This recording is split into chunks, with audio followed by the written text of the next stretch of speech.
Welcome to the Slop Temple. We pray this video helps. You will begin by preparing the system and starting the cloning. Make sure you already backed up vital files because cloning modifies partitions.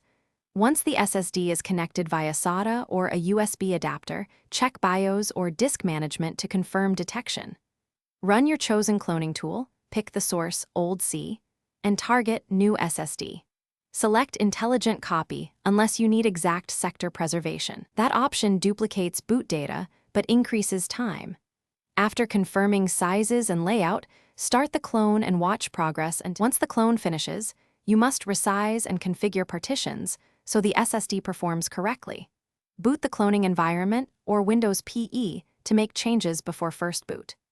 Resize the main partition to use remaining space, and align partitions to 1 MB or 4K boundaries to avoid write amplification.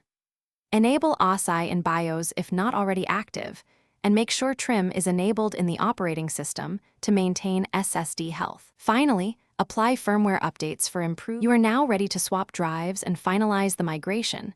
Power down, disconnect power, and replace the old drive with the new SSD or reconnect cables so the SSD is on the primary port. Boot into BIOS, set the new SSD as the first boot device, save and restart. If Windows starts, test apps and files to confirm success. If boot fails, use repair media to run automatic repairs or rebuild the BCD. That troubleshooting step resolves most boot issues after cloning.